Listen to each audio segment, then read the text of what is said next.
وقال عليه الصلاة والسلام إذا أفطر أحدكم فليفطر على تمر فإن لم يجد فليفطر على ماء فإنه طهور رواه الخمسة. ഇനി ഇവിടെ പറയാൻ പോകുന്നത് മാ യുഫ്തിറു അലൈഹി സായിം, എന്തുകൊണ്ടാണ് ഒരു നോമ്പുകാരൻ നോമ്പ് തുറക്കുക, എന്തുകൊണ്ടാണ്? നബി സല്ലല്ലാഹു അലൈഹി വസല്ലം പറയാണ് ഇദാ അഫ്തറ അഹദുക്കും, നിങ്ങൾ ആരെങ്കിലും നോമ്പ് തുറക്കുകയാണെങ്കിൽ ഫൽ യുഫ്തിർ അലാ തംറിൻ, അവന് കാരക്ക കൊണ്ട് ഈത്തപ്പഴം കൊണ്ട് നോമ്പ് തുറക്കട്ടെ.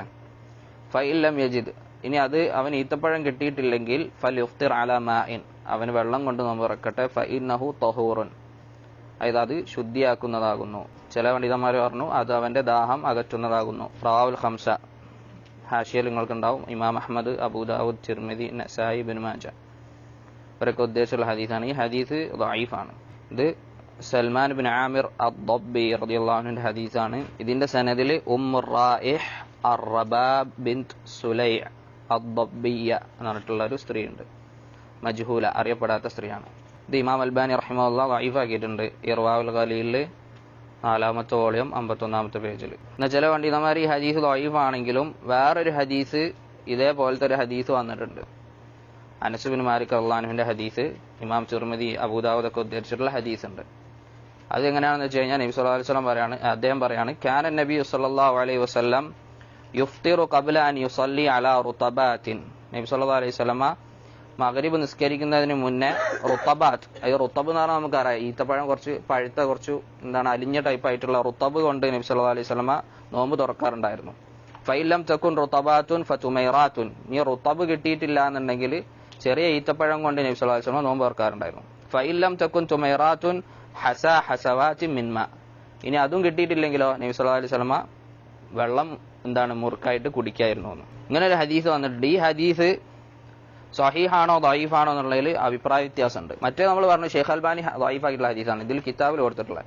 എന്നാൽ ഈ ഹദീസ് ഞാൻ ഇപ്പോൾ രണ്ടാമത്തെ പറഞ്ഞ ഹദീസ് ഷെയ്ഖ് അൽബാനി റഹിമഹുല്ലാഹ് സഹീഹാക്കിയിട്ടുണ്ട്, ഷെയ്ഖ് മുഖ്ബിർ റഹിമഹുല്ലാഹ് സഹീഹാക്കിയിട്ടുണ്ട്. ഷെയ്ഖ് അൽബാനി റഹിമഹുല്ലാഹ് സഹീഹയിൽ ഉദ്ധരിച്ചു ഈ ഹദീസ്. ഞാൻ രണ്ടാമത്തെ പറഞ്ഞ ഹദീസ് 2840ാമത്തെ ഹദീസായിട്ട് സിൽസിലത്തു അൽ ഹദീസ് അസ്സഹീഹ. ഷെയ്ഖ് മുഖ്ബിർ റഹിമഹുല്ലാഹ് സഹീഹുൽ മുസ്നദിൽ ഉദ്ധരിച്ചു 1ാമത്തെ വോളിയം 102ാമത്തെ പേജ്. എന്നാൽ ഈ ഹദീസ് ദഈഫ എന്ന് പറഞ്ഞവർ അവലംബിച്ചത് എന്താണെന്ന് വെച്ച് കഴിഞ്ഞാൽ അഇമ്മത്തുൽ ഇലൽ, അതായത് ഹദീസിന്റെ ഇലലുകളെ പറ്റിയിട്ട് വളരെ നന്നായി അറിയുന്ന 2 ഇമാമിങ്ങൾ ഈ ഹദീസിനെ ദഈഫാക്കിയിട്ടുണ്ട്. ഒന്നത് അബൂ ഹാത്തിം അർ-റാസിയും അതുപോലെ തന്നെ അബൂ സുർഅ, ഒരു 2 പേരും അഇമ്മത്തുൽ ഇലലിൽപ്പെട്ട, അതായത് ഇലൽ ഹദീസിന്റെ ന്യൂനതകളെ പറ്റി നന്നായി അറിയുന്ന ആളുകൾ ആണ് അഇമ്മത്തുൽ ഇലൽ എന്ന് പറയാം. ഇവരെ സംബന്ധിച്ചിടത്തോളം ഇവരെ പ്രത്യേകത എന്താണെന്ന് വെച്ച് കഴിഞ്ഞാൽ അഇമ്മത്തുൽ ഹദീസിൽ എല്ലാ ആളുകളും അഇമ്മത്തുൽ ഇലലിൽ പെട്ട ആളുകളല്ല. അപ്പൊ ഹദീസിന്റെ ന്യൂനതകളെ പറ്റിയിട്ട് അറിയണമെന്നുണ്ടെങ്കിൽ വളരെ ആഴത്തിലുള്ള ഇൽമ ഉണ്ടായിരിക്കണം ഹദീസിനെ പറ്റി. ഈ ഹദീസിനെ പറ്റിയിട്ട് ഇമാം അബൂ സുറയും ഇമാം അബൂ ഹാത്തിമും ഇവർ 2 പേരും പറഞ്ഞിട്ടുള്ളത് ഹദീസ് ദഈഫ എന്നാണ്, ഹദീസ് മുഅല്ലാണെന്ന് പറഞ്ഞിട്ടുള്ളത്. മുഅല്ല എന്ന് പറഞ്ഞാൽ ന്യൂനത ഉള്ള ഹദീസ്. ഇതിലെ സനദിൽ അബ്ദുർ റസാഖ് അല്ലാതെ വേറെ ആരും ഇത് റിപ്പോർട്ട് ചെയ്തതായിട്ട് നമുക്കറിയില്ല. എന്നിട്ട് പറഞ്ഞു വലാ നദിരി മിൻ ഐന ജാഅ ബിഹി അബ്ദുർ റസാഖ്, നമുക്കറിയില്ല അത് എവിടുന്നാണ് അബ്ദുർ റസാഖ് കൊണ്ടുവന്നതെന്ന്. അപ്പോൾ ഈ അയിമത്തുകൾ പറഞ്ഞു കഴിഞ്ഞാൽ ശരിക്കും നമുക്ക് അവരുടെ കൗലാണ് നമുക്ക് എന്തുണ്ട് പരിഗണിക്കേണ്ടത്. കാരണം അയിമത്തുകൾ നമ്മൾ മുമ്പുള്ള അയിമത്തുകളെക്കാളും അറിവുള്ളവരല്ല അതിനുശേഷമുള്ള ഇപ്പോൾ സമകാലിക പണ്ഡിതന്മാർ. അപ്പോൾ ചുരുക്കി പറഞ്ഞാൽ ഈ ഹദീസിന്റെ വിഷയത്തിൽ അഭിപ്രായ വ്യത്യാസമുണ്ട്. ഇനി ആരെങ്കിലും ഷെയ്ഖ് അൽബാനിനെ പോലെയും ഷെയ്ഖ് മുഖ്ബിലിനെ പോലെയുള്ള പണ്ഡിതന്മാരുടെ ഹദീസ് അവർ സഹിഹാക്കി എന്നുള്ളത് എടുത്തിട്ട് അത് വെച്ച് അമലാക്കി കഴിഞ്ഞാൽ അവനെ ആക്ഷേപിക്കാൻ പറ്റില്ല.